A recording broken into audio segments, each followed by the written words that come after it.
What's up, you guys? Welcome to today's video. So today we're going to be talking about what would happen if you got arrested and sent to jail. What happens to your stuff, your apartment, your bank account, your phone, your property, your dog. We're going to talk about all of that today. I'm going to put in a couple other stories of my experience when this has happened to me a few times. If you're new to my channel, hello, my name is Jess. I'm a recovering addict who served time in prison. I will leave more stories about my life and my journey in the description box down below. For those of you that don't know, I have a second channel. It's over there. I got a podcast. It's over here. My Instagram is right here, and my Patreon is linked below. It's $2. There's only ever going to be one tier at $2 so that it can be affordable to everybody. All right, enough rambling. Let's get started. Don't timestamp me.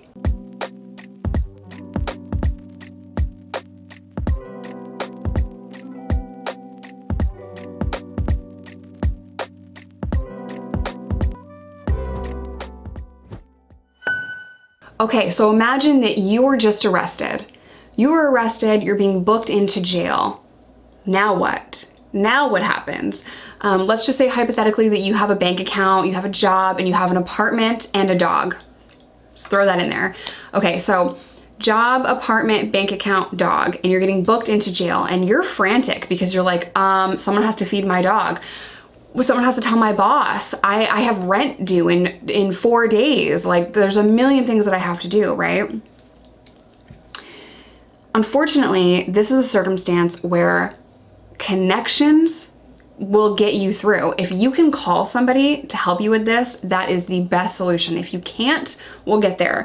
But you're getting processed, you're getting booked into jail.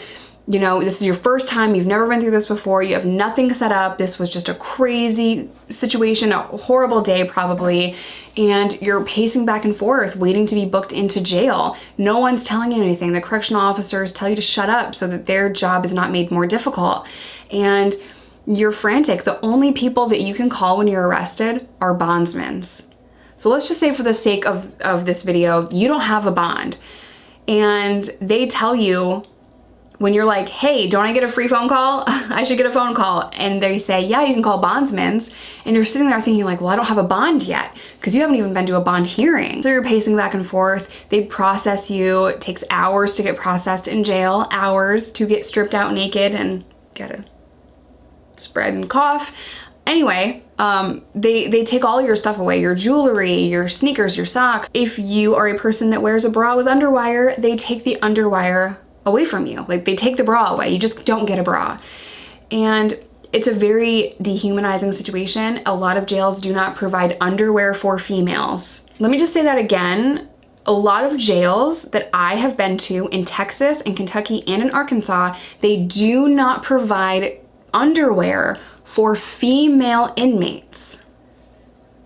So you're going through all of this and you're so frantic. You've been in jail for 6 hours. Your dog is at your house. You have a job that you have to get to in the morning. You have an apartment. Your rent is due in 4 days. And the jail just tells you the only people that you can call are bondsmen, and you can only call when we let you call. You wait 6 hours to get processed. You go back to a general population unit. Let's say there's no reason why you have to be in a segregated unit, and they put you in general population. And now you have to ask other girls for a hair tie. They take away your hair tie in intake. You have to ask, what do I do about my dog? What do I do about my apartment? What do I do about this? And a lot of people are gonna be like, what, you do nothing, right? A lot of people are not gonna be willing to help you, but you'll probably find a couple people that are like, yo, this is what you do. You have to call a bondsman and ask the bondsman to make phone calls for you. So a lot of times, certain bondsmen, especially if they're at like the top of the list at the jail, they're like the most popular bondsmen, and they're super, super busy. So unless you're trying to give them money, they're not gonna do favors for you. Let's say that you're able to have unlimited phone call tries, meaning there are other inmates that are like, get off the phone, like there's a line, you know? Let's just pretend for a second that the other inmates let you call 100 times to 100 different bondsmen, and you're on the phone for an hour, and you finally find somebody that's willing to call your mom, or a friend, or your boss, or somebody for you to let them know you're in jail and you need help, you know? So let's just say hypothetically you were able to do that. Other people would have to take care of all of this for you. So say you got a hold of your mom or a friend or somebody that you trust to call your boss. that person on the outside would then help you with all of these things. If you're in jail for too long, chances are you're gonna lose your job. Chances are you're not gonna make rent 4 days after you get arrested because you're in jail. And if you don't have anybody on the outside helping you out, chances are none of this gets done. Who knows what would happen to your dog? Maybe the landlord or a neighbor heard the dog crying and they were able to get in there and take care of the dog. If you can't get word out to people, then no one can help you with these things. So let's talk about bank account and let's talk about money. If you are arrested and you have a bank account, chances are you might get arrested with your wallet, right? That's on you at all times. Well, in intake, the officers will take all of that stuff and put it in your property. And you just have to hope that a trustee didn't steal anything. Trustees have been known to steal things out of personal property. That's why they take cash out of your wallet and they'll write down how much you have and they'll put it on your books or ask you if you want to check when you leave, right? But you get arrested with your wallet or your purse and your credit cards are in there. If you want somebody to go to your bank and get money out for you, you have to sign out your property, and that person, whoever you trust, let's just say it's your mom, that person will come to the jail, sign for your stuff, and then take your wallet, take your cards to your ATM and withdraw however much money that you've asked them to withdraw. And then you have to trust that person to come back to the jail to put the money on your books or to bond you out or to use your own money to do this. Inmates don't have access to their bank account when they're in jail. They don't have access to their cell phone when they're in jail. They don't have access to free phone calls, none of that.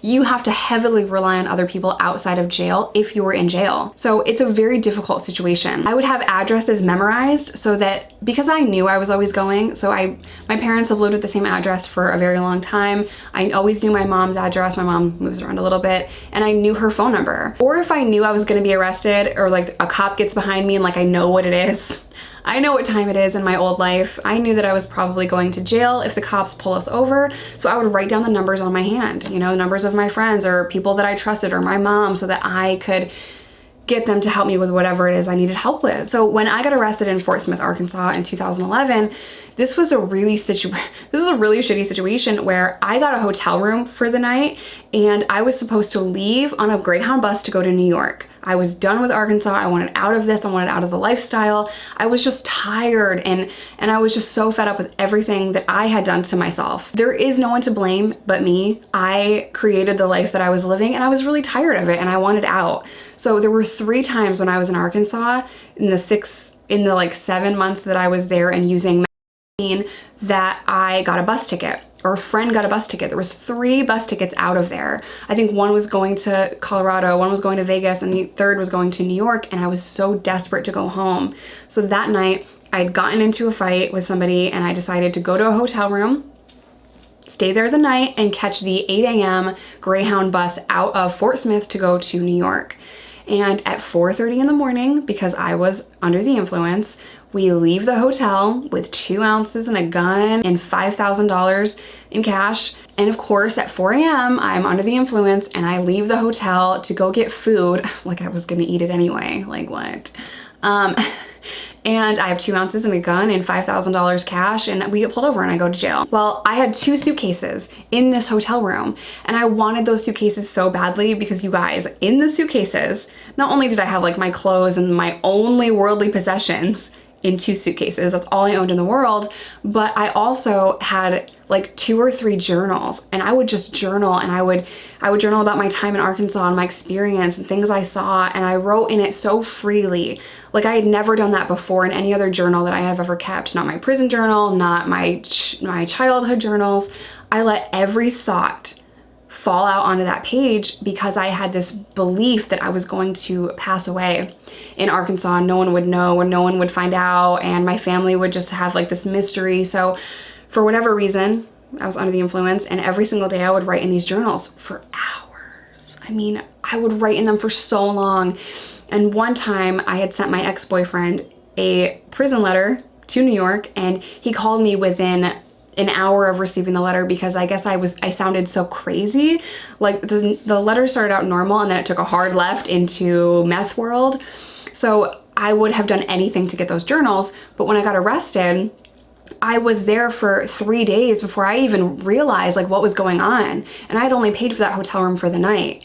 So after I got arrested, the hotel employees, they saw the cops kick in that door because for whatever reason, they had found the hotel key and they thought I had a meth lab.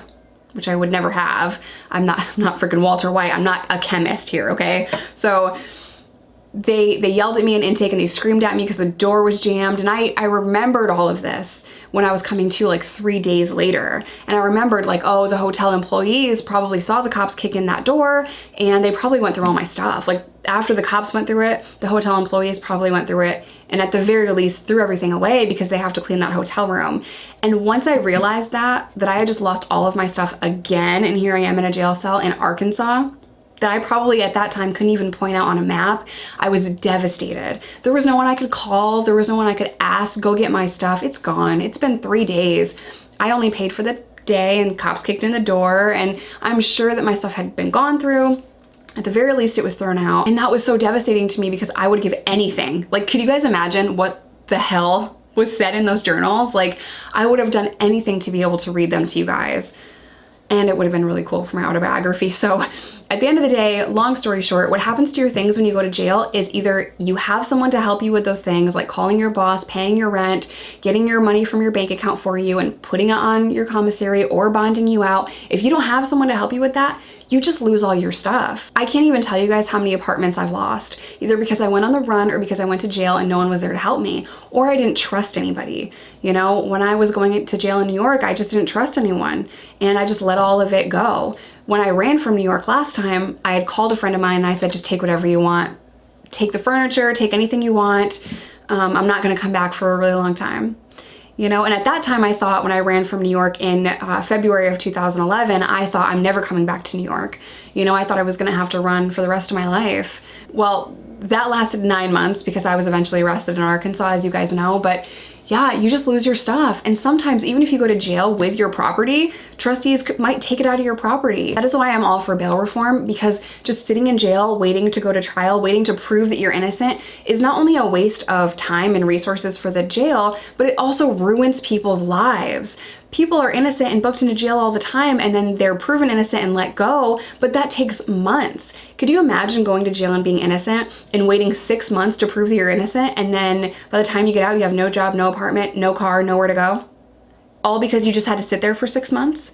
I mean, it happens every day. So I really hope this video answers your guys' questions on what do you do now after you go to jail. It's a really unfortunate situation, one that I have been in so many times. I'm gonna end today's video here. As always, I love you guys. Stay safe, stay sober, whatever that looks like to you. Do your best to not get arrested. I know it's not always easy, and I will see you guys in my next one.